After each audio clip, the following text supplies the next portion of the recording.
भारत का विकास दर जो है वो दुनिया में सबसे बेहतर स्थिति में है। कम से कम ये सुनकर तो आपको खुशी होती होगी।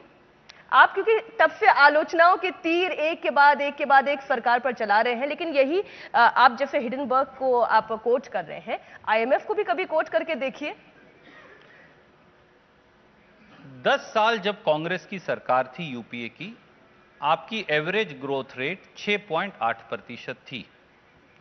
जब कोविड नहीं आया था तब वो ग्रोथ रेट 3.7% रह गई थी। कोरोना आने से पहले 12 क्वार्टर में, यानी 2 साल तक, 19-20 में वो ग्रोथ 3.7% थी। उन्होंने जीडीपी का आंकड़ा बदल भी दिया, उसका मापदंड बदला, आपको पता है, आपके चैनल पर डिबेट हुई थी। आज भी वो 6.5% पर इकोनॉमिक सर्वे कह रहा है। 6.5% ग्रोथ रेट पर आप इस देश की महंगाई पर, बेरोजगारी पर, इस देश की बढ़ोतरी पर, इस देश के एक्सपोर्ट पर कैसे काबू कर पाएंगे? इसका जवाब एफएम को देना चाहिए। आपका ट्रेड डेफिसिट अकेले चाइना से $100 बिलियन हो गया। ये ड्रैगन फ्रूट की खेती करके हर एकड़ में हर साल 12 लाख तक कमा लेते हैं। आपको भी करना है तो फ्रीडम ऐप को अभी डाउनलोड कीजिए। हिंदुस्तान में जब मोदी जी ने सरकार ली, 68 साल में 55 लाख करोड़ कर्ज हिंदुस्तान की सरकार पर था। आज 155 लाख करोड़ है। 68 साल में इस देश ने 55 लाख करोड़ कर्ज लिया।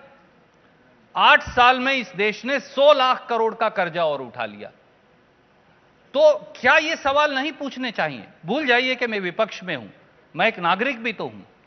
अगर मेरे घर में या आपके घर में आपके पिता, आपके पति या आप स्वयं घर चलाते हैं, अगर 5,000 का कर्ज हो और अब 15,000 का हो जाए, तो यह सवाल तो पूछा जाएगा, भैया 55 लाख का करोड़ 68 साल में, और आपने 8 साल में, 8.5 साल में 100 लाख करोड़ कर्ज और उठा लिया, तो ये देश कैसे चलेगा?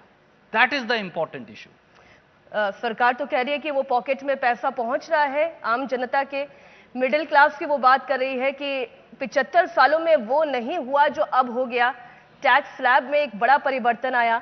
आम आदमी के पॉकेट में जो पैसा होगा वो उसे अपने हिसाब से खर्च कर पाएगा। टैक्स स्लैब 7 लाख का हो गया। मीनाक्षी जी, 2 बातें जान लीजिए। 8 साल में टैक्स स्लैब में नौकरी पेशा लोगों के कोई चेंज नहीं हुआ। 8 साल बाद आपने कहा old tax regime, new tax regime. New tax regime में 5 लाख से 7 लाख रुपए किए। ओल्ड टैक्स रिजीम में, जिसमें इस देश के 57% टैक्स पेयर्स हैं, उनको ये कहा कि तुम्हें 50,000 का फायदा मिलेगा, 12,500 टैक्स का। कैसे? 5 लाख रुपया तक कोई टैक्स नहीं।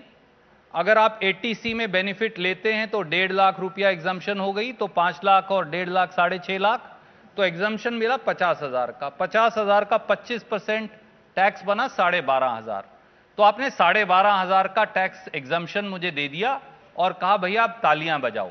पर अगर आपकी इनकम 2 करोड़ रुपए से ज्यादा है तो आपने उनका सरचार्ज 37% से घटाकर 25% कर दिया।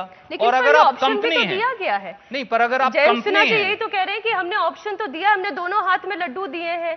आपके पास चुनाव करने की आजादी है कि आप ओल्ड टैक्स रिजीम में रहना चाहते हैं या न्यू टैक्स रिजीम में। उसमें एक प्रॉब्लम है। हिंदुस्तान बचत का देश है।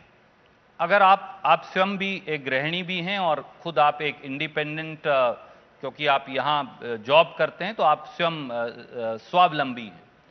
हम थोड़ा थोड़ा पैसा बचाते हैं। मेरी माँ, मेरी दादी, किसी आपके जो दर्शक है उनसे आप पता करेंगे, वो अगर 100 रुपया कमाएंगे तो 20 रुपया बचा लेंगे। पहले ओल्ड टैक्स रिजीम जो था, अगर आप पैसा बचाते थे तो आपको उस पर एग्जम्पशन मिलती थी। मोदी सरकार ये कह रही है कुछ मत बचाओ, वेस्टर्न इकोनॉमी की तरह जो कमाओ सब उड़ाओ। But sir, consumption driven economy में हर्ज क्या है? Consumption and savings, that's the model India used to follow.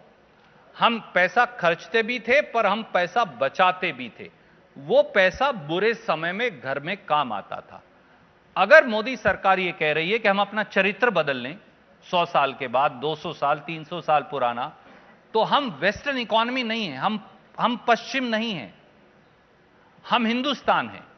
और हिंदुस्तान में 100 में से 20 रुपया बचाना घर की रवायत रही है बुरे समय के आप ये लिए। कह रहे हैं कि नए टैक्स रिजीम के बाद ये 20 रुपया जो हम बचाने की कोशिश करते हैं ये नहीं बचेगा? सरकार कह रही है कि बचाओ मत, क्योंकि अगर बचाओगे तो हम तो भी, अगर आपने नेशनल सेविंग सर्टिफिकेट खरीद लिया या एफडी करवा ली या ज्वेलरी खरीद ली या कहीं और पैसा बैंक में रख लिया तो वो टैक्स लेंगे आपसे। ओल्ड टैक्स रिजीम में हिंदुस्तान में अगर आप किसान विकास पत्र खरीदेंगे, नेशनल सेविंग सर्टिफिकेट खरीदेंगे, बालिका कल्याण स्कीम में लगाएंगे, बच्चे की पढ़ाई वाली स्कीम में लगाएंगे, तो वो सारा पैसा आपके टैक्स से कट जाता था। अब ये कह रहे नहीं भैया हम कोई आपको सेविंग का बेनिफिट नहीं देंगे। मुझे नहीं लगता कि ये सही मॉडल हिंदुस्तान के लिए है। ठीक है, बजट से इतर एक छोटी सी चर्चा भारत जोड़ो यात्रा की भी हो जाए। राहुल गांधी जी ने बहुत ताकत लगाई, लेकिन क्या वो ताकत जमीन पे आपको दिखाई दे रही है? क्योंकि विपक्षी तो एकजुट हो नहीं पाए, देश कैसे एकजुट होगा आपके साथ? भारत जोड़ो यात्रा कांग्रेस की यात्रा नहीं थी, ना है।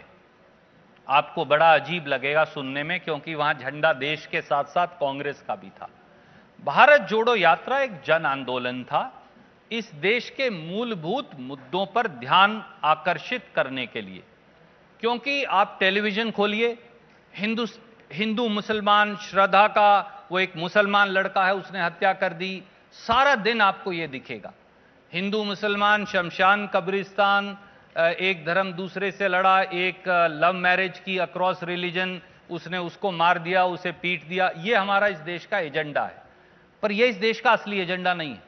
इस देश का एजेंडा है गैस सिलेंडर की कीमत, इस देश का एजेंडा है खाने के तेल की कीमत। ये ड्रैगन फ्रूट की खेती करके हर एकड़ में हर साल 12 लाख तक कमा लेते हैं। आपको भी करना है तो फ्रीडम ऐप को अभी डाउनलोड कीजिए। इस देश का एजेंडा है आटा और दाल, इस देश का एजेंडा है मैं इंजीनियर हूं, मुझे नौकरी नहीं मिलती, मैं पीएचडी हूं, मुझे टीचर की नौकरी भी नसीब नहीं हो रही। इस देश का एजेंडा है आर्थिक असमानता।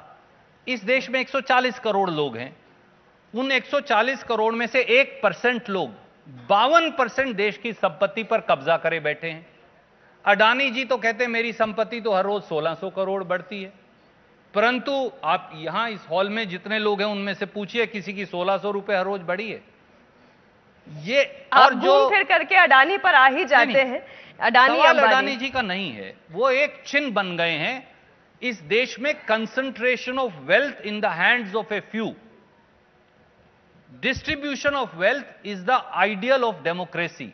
आर्थिक समानता ही प्रजातंत्र का मूलभूत सिद्धांत है। मैं नहीं कह रहा कि उनसे छीन लीजिए या उनसे छीन लीजिए, पर इतना तो हो कि इतना अंतर ना हो जाए कि एक आसमान पर हो और एक जमीन पर हो और वो खाई कभी मिट ना पाए, क्योंकि अगर ऐसा होगा तो प्रजातंत्र खतरे में पड़ जाएगा। इंडिया टीवी हर वक्त हर जगह डाउनलोड करने के लिए सर्च करें India TV news Google play store या ऐप स्टोर पर।